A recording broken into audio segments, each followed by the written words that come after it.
Hello, welcome back to my channel.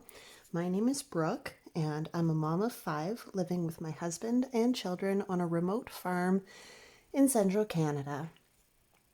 This channel is all about budgeting, getting out of debt, and moving from survival mode to financial freedom.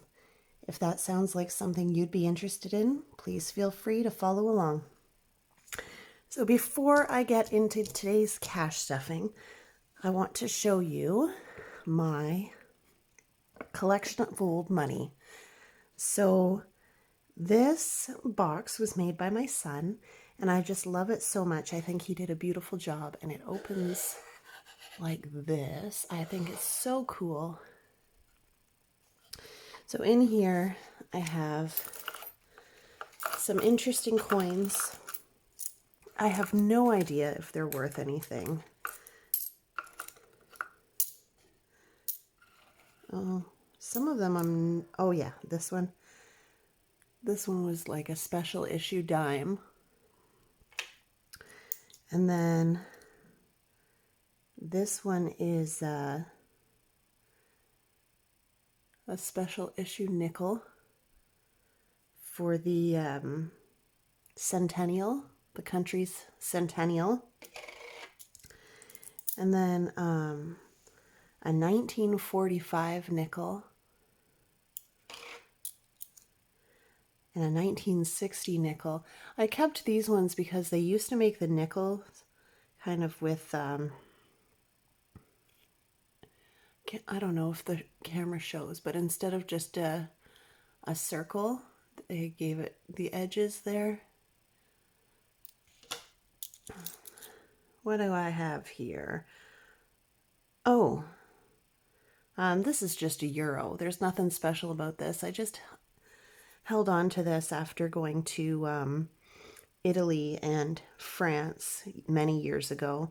I just held on to that thinking it was a cool little keepsake. And then I have a 1964 nickel, and this is the first nickel I found that was really round without the edges, so I just held on to that. Oh, this is a coin from Malaysia that somehow ended up in my coin jar. I think somebody gave it to me as change, thinking it was a quarter without really looking at it. So I decided I'd hold on to that as well.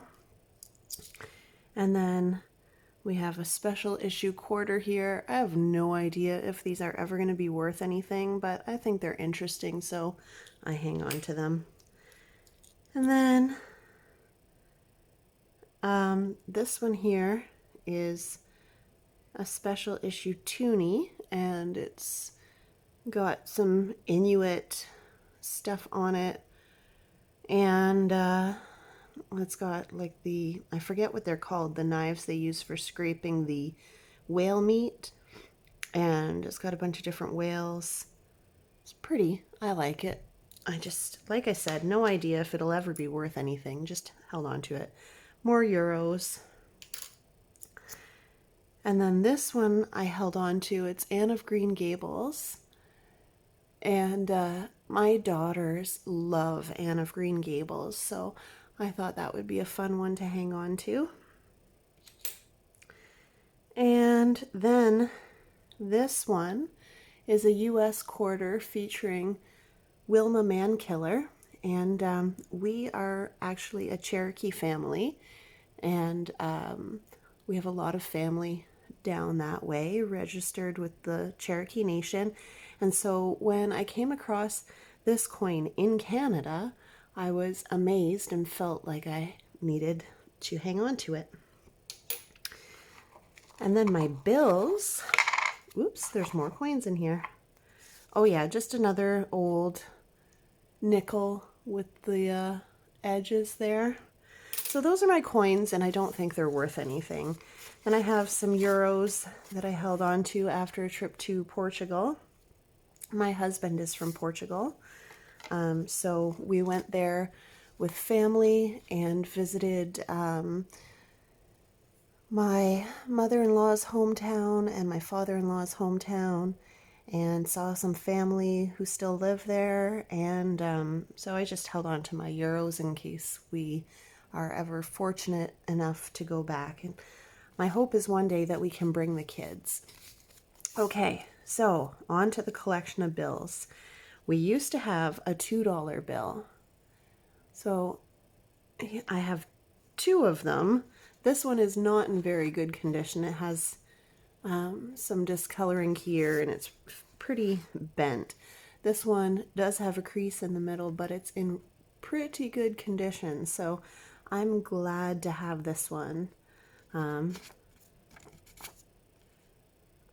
actually pretty sad that we no longer have the $2 bill. I prefer a bill to the coins. So those are my twos. And then I've got the old 5. I'm trying to get it so there's not much of a glare on it, but the old 5. And actually, I just this week was given the best change ever. An even older 5 and an older 10. I'll show the 10 in a minute. So this 5 here, this one unfortunately is in pretty rough condition, but this is from 1979. And then this one is from 1986. So these are, oof, there we go. My two older 5s. And then before we switched to plastic bills, we did one more paper bill, and this was when we started adding these extra security features, the shiny strip there. So this was the last paper 5, and this one is from 2006. And then of course now we have our our plastic bills that are like this. So these are my 5s. Get this guy out of here. Here's my 5s. Let's see. Whoop. It's hard to, I don't really have enough space to lay everything out nicely. But there we go, the 5s. I really, really wish that this 5 was in better shape because it's so beautiful. It's just really, it's been really been used. And this one, you know, it's got some creases and whatever, but it's not too bad. So those are the 5s. And then, of course, I just received this one this week, the old 10. So this 10 is from 1971. And then this 10 is from 1989. And the last of the paper 10s before we switch to plastic, this one is from 2005. So those are my 10s. I was so excited to get this one this week. I thought, wow, what luck. I've never actually seen one of these ones in person, and I just thought it was just the wildest luck to get this week when I was just talking about my collection of bills in my last video. So there we go, the 10s. And then we have the old 20. This one is from 1991. This one actually is in pretty good shape. There's just a little crease down the middle, but otherwise it's still crisp and it's not bent up. And then we have the last of the paper 20s before we switch to plastic, and this one is from 2004. So those are my 20s.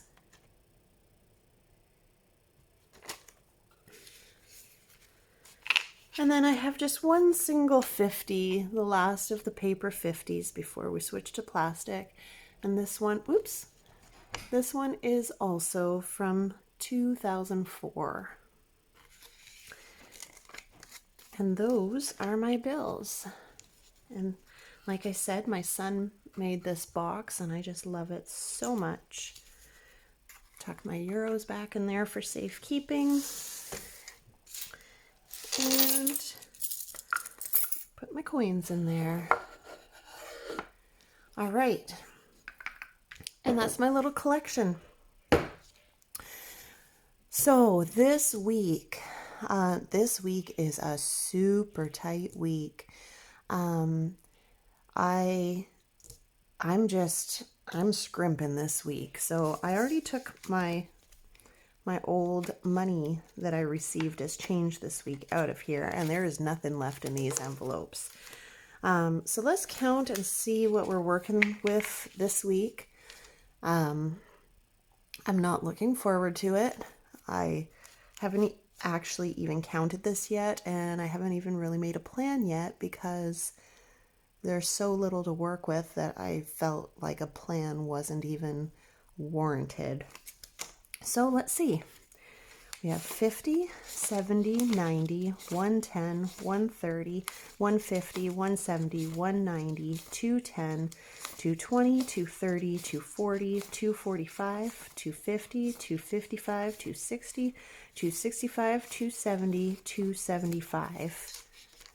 $275, and that is it for this week. For those who are new here, so we live on a farm and we are remote, and our income is a little bit erratic. I can't count on having money every Friday or every other Friday. Some weeks it works out, some months it works out that I do get money every Friday or every Thursday or something like that. But in April, it is not working out that way. So I will be getting money next week, and that will be the bulk of our money for the month. So that's when all the bills and everything will be paid, and that's when I will have more to work with. Until then, I need to make this stretch. I can't even remember what I counted now. I think it was 275.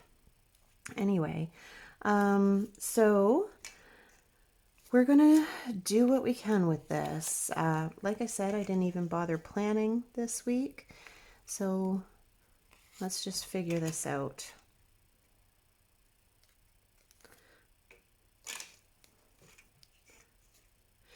Okay, I think for sure groceries I need to try to at least put 200 in here. And then I think I might pull from my grocery buffer. Yes, I think that's what I'll do. So let's go 50, 70, 90, 110, 130, 150, 170, 190, and 200. My brain is a little bit frazzled. Let's make sure I counted this properly. 50, 70, 90, 110, 130, 150, 170, 190, 200. And then in this binder, I've been keeping a grocery buffer, which I have tapped into when necessary. And I do have $40 left in there, so I'm going to pull that and I'm going to add that to groceries. So we are a family of 7, and I've just recently, over the last few months, gotten to the point where I can do groceries for our family of 7 for about $300 a week. And prior to that, we were spending closer to $400 a week before I really got really super strict with my budgeting. And so $300 a week is with very careful meal planning and sales and being very careful with what I buy. So I only have 240 this week. We are going to have to be very, very careful. So that will go in my wallet. And then gas. Let's see. I will put, let's see what I got left. So I've got 20, 30, 40, 45, 50, 55, 60. I do typically put $60 in for gas and convert that and go across to the United States for my gas because it's cheaper. I don't know if I will have the opportunity to do that this week. So maybe, no, I think that should still be fine. Maybe I'll add an extra 5 in there just in case I have to stay in Canada for my gas. Okay, so that is gas.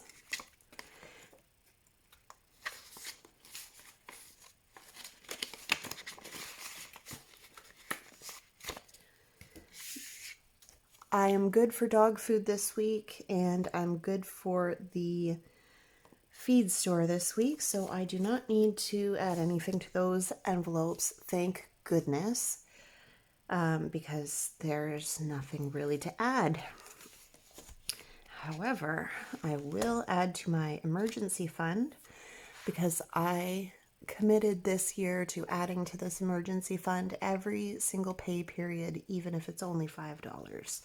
So that is what I am doing today. I am adding $5. So now we have 100 in the bank, 20, 40, 60, 80, 85, 90, 95. $195 in the emergency fund. And it is growing slowly, but it's better than nothing. And that is the only thing I'm doing in that binder. And then my very last 5 is going to go into hay equipment. This is another envelope that I've committed to putting something in every single pay period. So that is my last 5. So in the bank, I have 100, 200, 300, 10, 15, and 20. 320 in there since January, plus whatever change, loose change I count up at the end of the month that goes into the high interest savings account. And that's that. That is it for my money this week. This is definitely the tightest week that we've had yet this year, which is saying a lot because most weeks I only have about $400 to maybe $600 to work with for a family of 7 most weeks. So this week, having only 275, I really feel it. But I just need to hang in there until next week, because next week is when all the money comes for April. So stay tuned. I will be doing a much bigger video then, and we'll have a lot more fun with the money, move it around a bit more, and put it in more envelopes. Thank you so much for being here, as always, and I will see you next time. Bye.